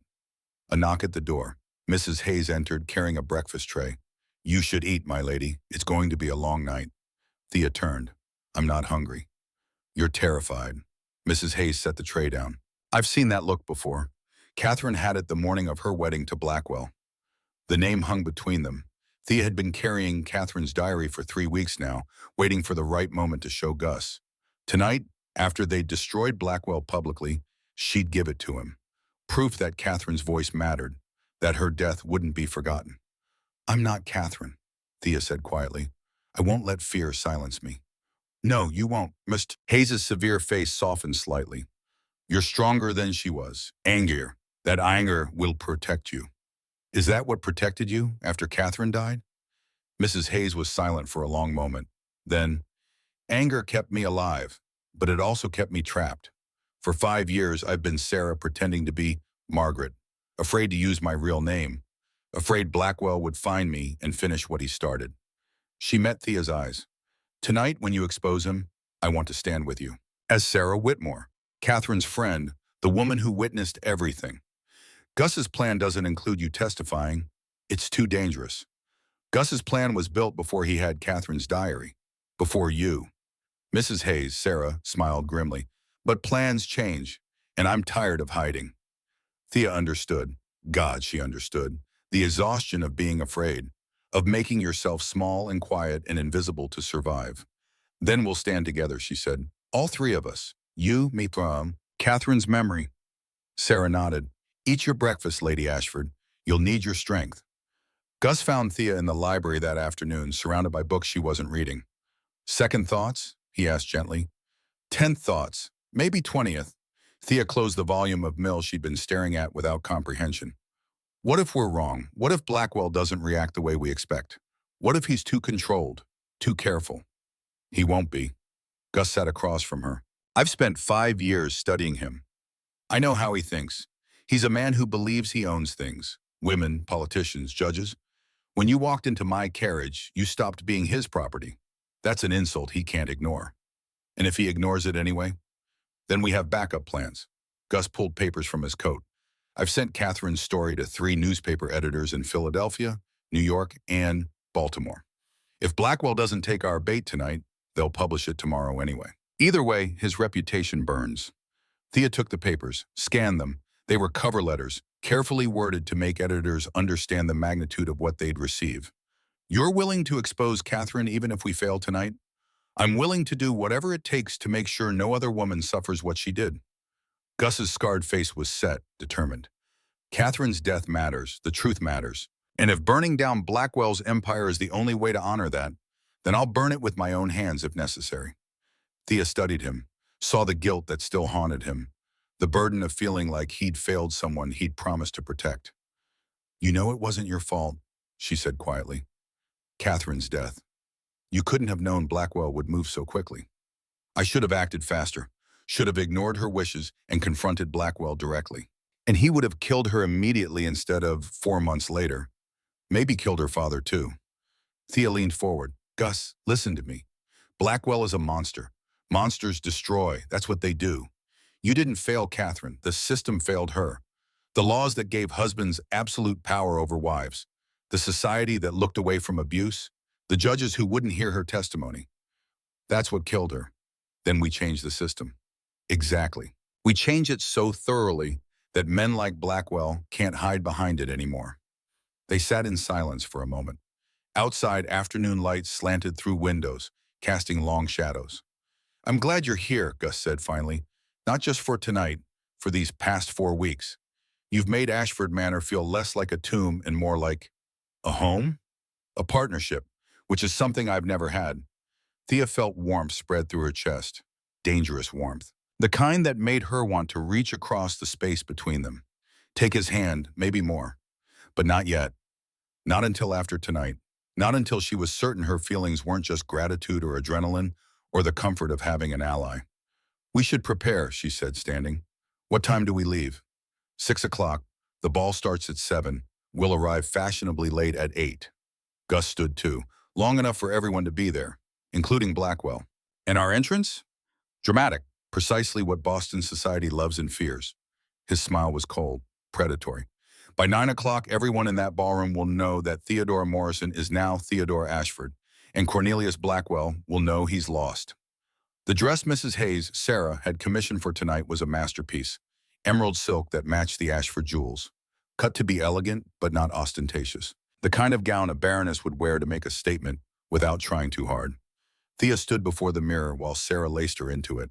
The corset was there, but looser than any she'd worn in New York, enough to give shape without stealing breath. You look like you belong, Sarah said, adjusting the neckline. Like you've been Lady Ashford for years instead of weeks. I don't feel like I belong. Good. Comfort breeds complacency. Sarah fastened the emerald necklace. Stay sharp. Stay angry. That's what will get you through tonight. Thea touched the emeralds. They were heavy, a reminder of the weight she now carried. Not just her own future, but Catherine's legacy. Sarah's testimony. Every woman Blackwell had destroyed. A knock at the door. Gus entered, stopped. He'd seen her in simple morning dresses for 4 weeks. Had seen her in traveling clothes and library casual wear, and even once in men's trousers when they'd gone riding. But this was different. This was Lady Ashford in full regalia. You're stunning, wow, he said, and Thea heard genuine wonder in his voice. You're not so bad yourself. And he wasn't. In formal evening clothes, hair brushed back, scars somehow making him look more distinguished rather than less, Gus looked every inch the Baron of Ashford. They looked like what they were pretending to be, a couple. Partners in life, not just strategy. The thought made Thea's pulse quicken. Ready? Gus offered his arm. As I'll ever be. They descended the grand staircases together. At the bottom, Sarah waited with a small box. One more thing. She opened it. Inside lay a silver pin shaped like an eagle. Catherine gave this to me. Said it was for courage. I think she'd want you to wear it tonight. Thea took the pin, fastened it to her dress, just above her heart. For Catherine, she said. For Catherine, Sarah agreed. The carriage waited outside, black lacquered wood bearing the Ashford crest. The same carriage Thea had thrown herself into 4 weeks ago. But this time she entered it willingly, proudly. This time she wasn't running from anything. She was running toward justice. The governor's mansion blazed with light against the October darkness. Carriages lined the drive, depositing Boston's elite in their finest evening wear. Through the windows, Thea could see the ballroom, massive, gilded, filled with hundreds of people who'd come to see and be seen. Somewhere in that crowd was Cornelius Blackwell. "He arrived an hour ago," Gus said, as if reading her thoughts. "I had someone watching. He's near the refreshment table with 3 of his business associates, hiding in plain sight, or waiting to see if you'd actually appear." Gus took her hand. "Last chance to turn back." "Not a chance in hell." The carriage stopped. A footman opened the door. Gus stepped out first, then turned to help Thea down. The moment her feet touched the ground, she felt eyes turn toward them. Whispers started immediately. "Is that Ashford? He hasn't been to a ball in 5 years. Who's the woman? My God, she's wearing the Ashford emeralds." Gus offered his arm. Thea took it. Together they climbed the mansion steps. At the entrance, a butler announced arrivals. Gus gave their names clearly. Augustus Ashford, Baron of Ashford, and his wife Theodora Ashford, Baroness of Ashford. The ballroom fell silent. Every conversation stopped. Every head turned. 400 people staring at the scarred recluse who'd finally emerged from isolation and the woman whose disappearance had scandalized New York 4 weeks ago. Thea forced herself to breathe, to smile, to look exactly like what she was, a woman who had nothing to apologize for. They descended the grand stairwell into the ballroom. The crowd parted like water. Thea could feel their judgment, their curiosity, their gossip taking shape even as they watched. And there, across the ballroom, standing frozen with a glass of champagne halfway to his lips, was Cornelius Blackwell. Their eyes met. Thea saw recognition, disbelief, then pure incandescent rage. "Good." Gus guided her toward the governor. The crowd followed their movement, not even pretending subtlety. "Lord Ashford." Governor Robinson was a portly man with shrewd eyes. "What a surprise. We'd heard you'd become quite the hermit."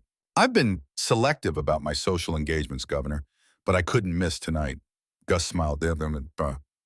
"Allow me to introduce my wife, Theodora." "Your wife?" The governor's eyes sharpened. "I wasn't aware you'd married, my lord. We wed quietly 4 weeks ago. Given the delicate circumstances surrounding my wife's previous engagement, we felt discretion was appropriate." "Previous engagement." The governor looked at Thea with new interest. "You're the Morrison girl, the one who disappeared from her wedding in New York."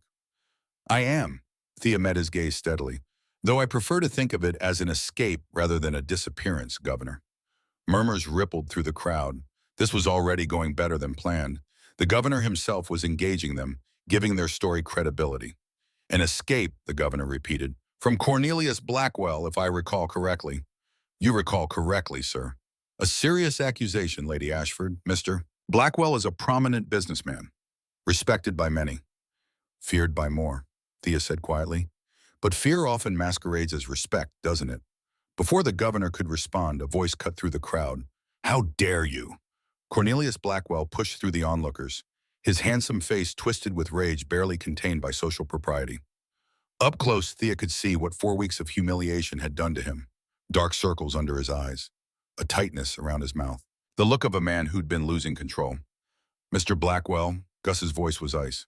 "What a pleasure to see you." "Pleasure," Blackwell spat the word.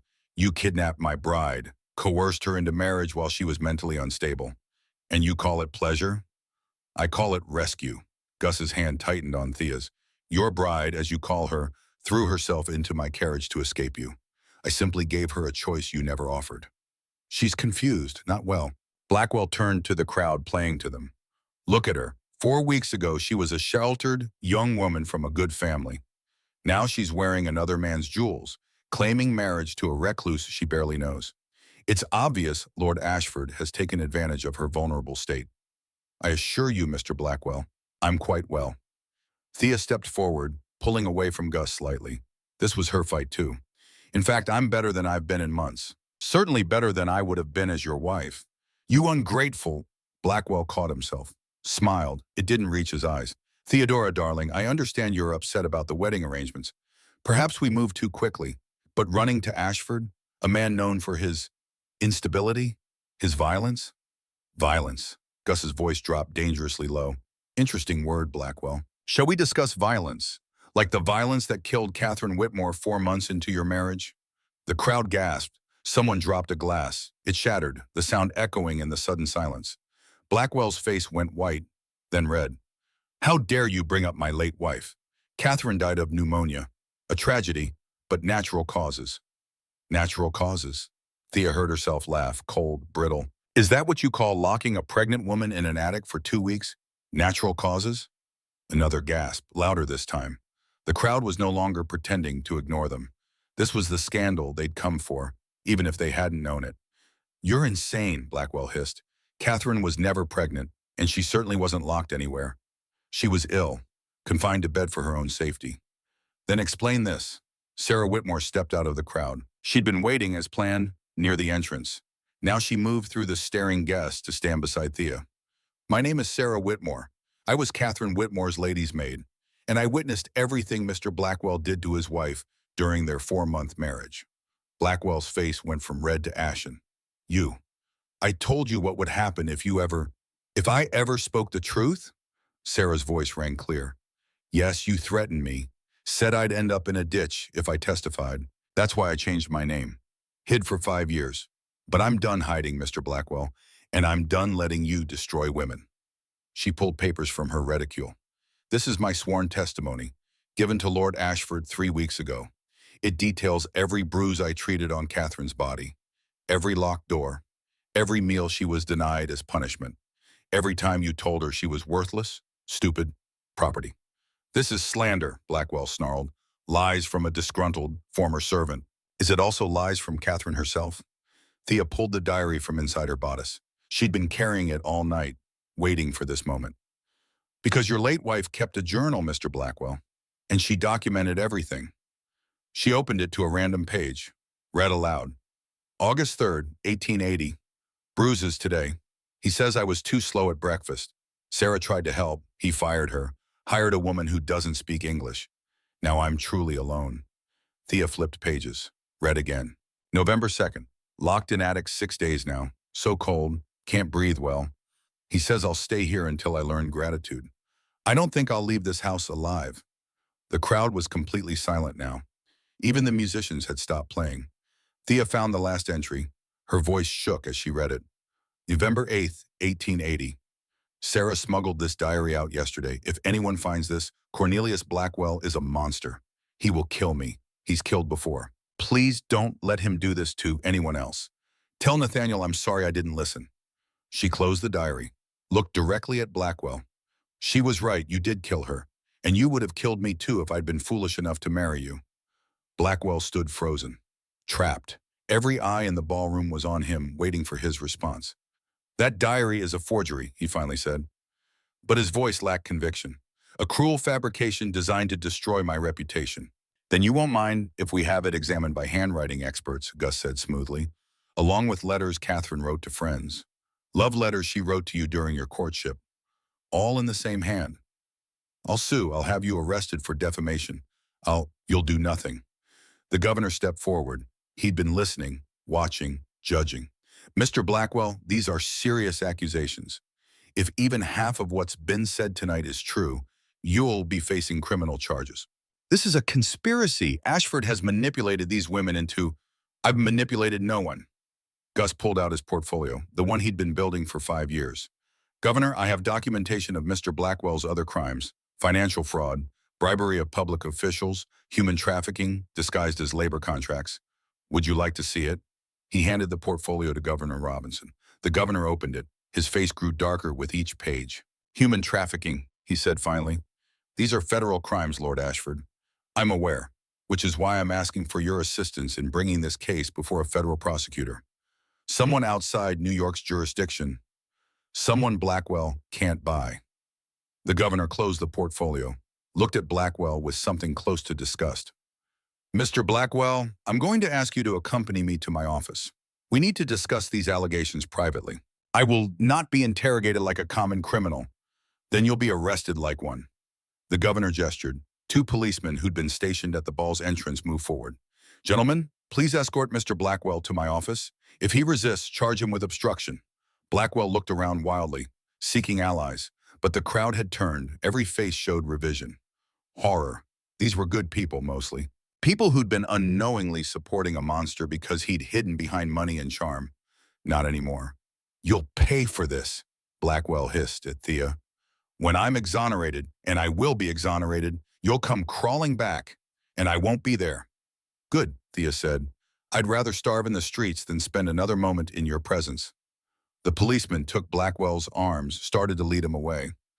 That's when everything went wrong. One of Blackwell's business associates, a man Thea had noticed earlier, standing too close, watching too carefully, suddenly shouted, "Fire! Fire in the East Wing!" Smoke began billowing from a doorway near the refreshments. Not thick smoke, not enough to suggest a real conflagration, but enough to cause panic. The crowd stampeded.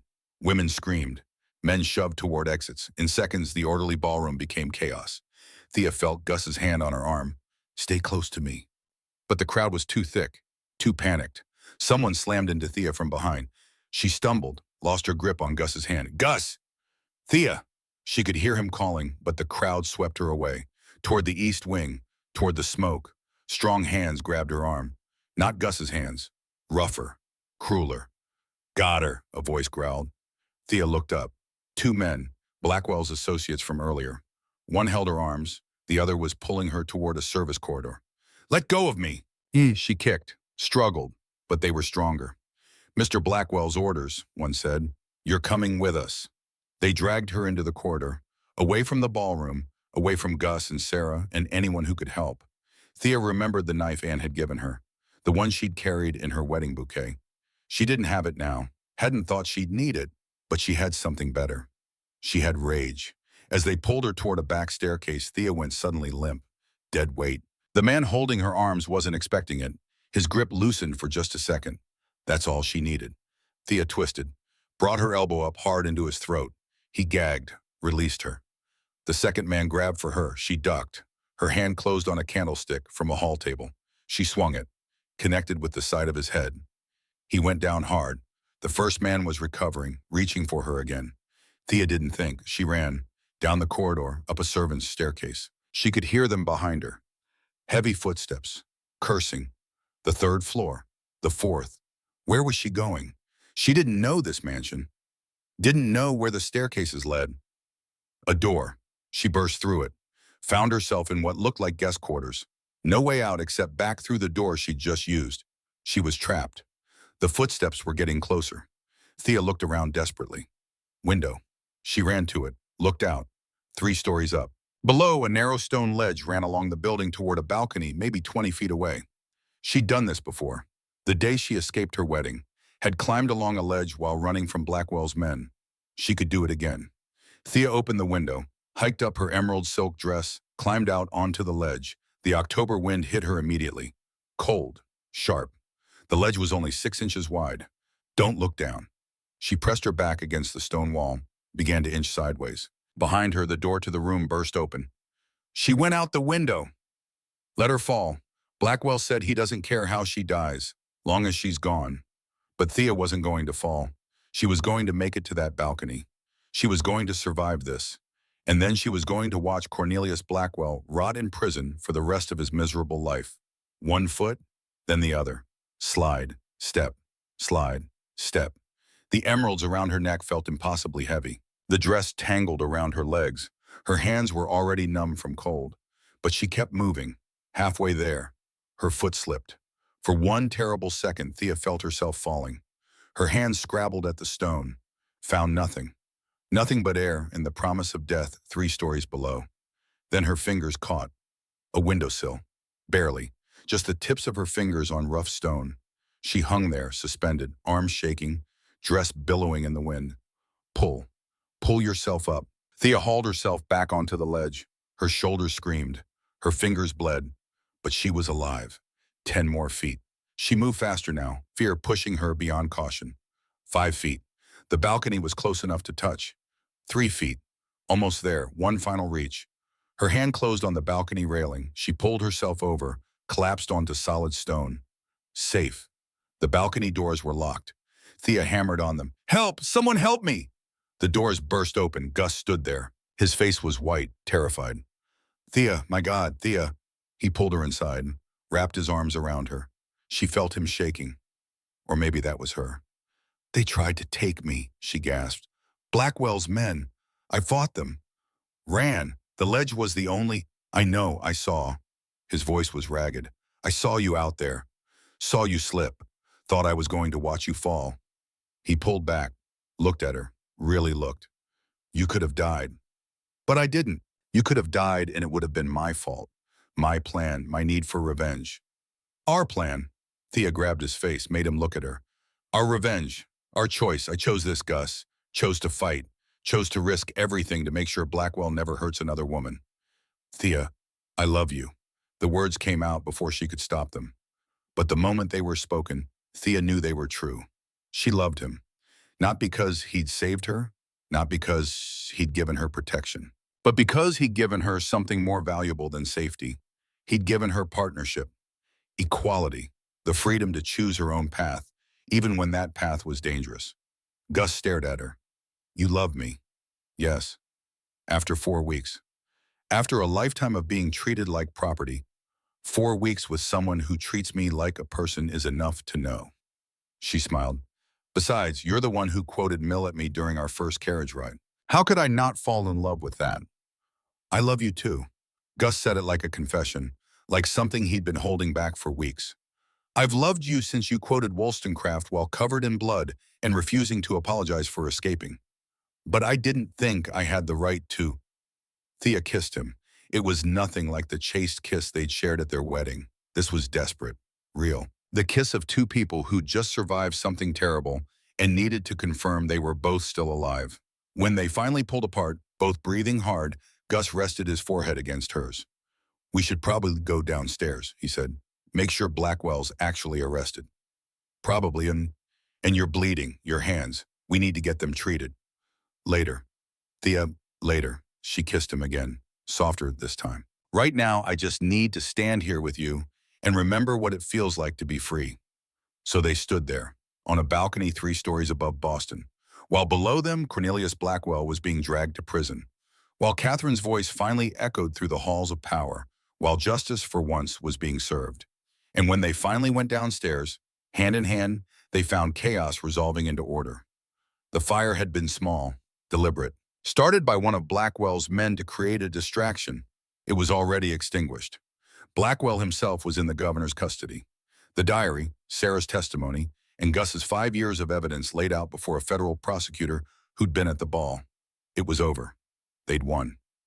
3 months later, December 1883, snow fell softly on Ashford Manor. Thea stood in the manor's small private chapel, but this time she wasn't alone at the altar. The entire household was there. Sarah Whitmore, no longer hiding behind a false name. Dr. Richardson, who'd treated Thea's hands after the ball. James the butler, 24 servants who'd become something closer to family. And Gus. We're already married, he'd said when Thea suggested renewing their vows. Legally. Completely. Legally, yes, but that was strategy. This is choice. So here they stood, 4 months after their first wedding, 3 months after Blackwell's arrest, 1 month after his conviction on 3 counts of murder and 24 counts of fraud and human trafficking. The trial had been a spectacle. Newspapers across the country had covered it. Catherine's diary had been published in full. Sarah's testimony had brought hardened prosecutors to tears. Cornelius Blackwell would spend the rest of his life in prison. 3 life sentences served consecutively, plus 30 years for the other crimes. He would die in a cell, alone, powerless. Justice. But today wasn't about Blackwell. Today was about Thea and Gus choosing each other. Not because they had to, not because it was strategic, because they loved each other. The vows they'd written were simple. Gus spoke first. Theodora, I vow to be your partner in all things, to value your mind as I cherish your heart, to support your freedom as fiercely as I defend your safety, to love you as an equal, always. Not because the law says you're mine, but because I choose every day to be yours. Thea's turn. Augustus, I vow to stand beside you, never behind you, to choose you daily as I did that first day in the carriage, to build a life where love and law both honor our partnership, to be your companion of mind, heart, and soul, not because I'm trapped, but because I'm free and I freely choose you. They exchanged rings, new ones, not the simple gold bands from their first ceremony, but matching rings engraved with a phrase from Mill, over ourselves sovereign. The kiss that sealed their second marriage was long, deep, witnessed by people who'd helped them fight for the right to stand here freely. When they finally pulled apart, Sarah was crying. So was half the household staff. "Welcome to the family," Sarah whispered. Again. The reception was small, intimate, nothing like the governor's ball that had changed everything. But as Thea danced with her husband, truly her husband now in every sense, she felt something she'd never felt before. Complete. Not because she'd found a man to complete her, but because she'd found herself, her voice, her power. And she'd found a partner who valued that power instead of fearing it. "Happy?" Gus asked, spinning her gently. "Ecstatic." "Good." He pulled her closer. "Because I have a surprise for you." "What kind of surprise?" "Remember how you said you wanted to make Ashford Manor less of a fortress and more of a home?" "Yes. I've been thinking about that, about Catherine, about all the women Blackwell destroyed." Gus smiled. "What if we opened part of the manor, turned it into a refuge for women escaping situations like yours?" Thea stopped dancing, stared at him. "You mean—" "I mean we use the East Wing, 20 rooms. We hire staff, legal counsel, medical care. We create a place where women can come when they need safety. Time to decide their own futures. Resources to start over." "Gus," Thea felt tears prick her eyes. "That's perfect. We'd call it the Catherine Whitmore House, in her memory. So her death means something. So other women have the choice she never got." Thea kissed him. Right there in the middle of the dance floor with everyone watching. "Yes," she said. "Yes, let's do it." 5 years later, Christmas, 1888.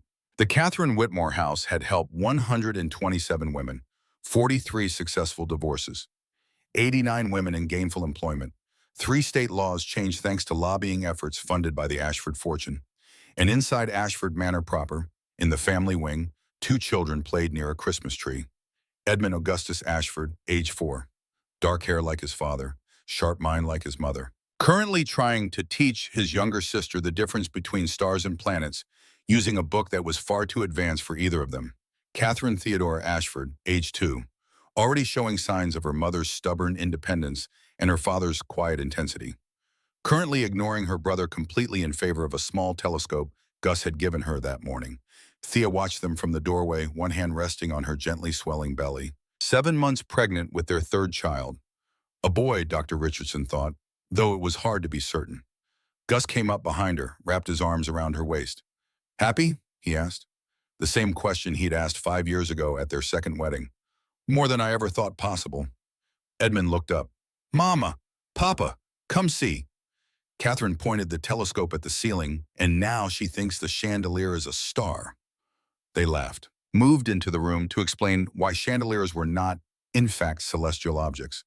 This was their life now, not perfect, not free from struggles, but free from fear, from ownership, from the systems that had tried to define them. Later, after the children were asleep, Thea and Gus stood on the balcony overlooking the grounds.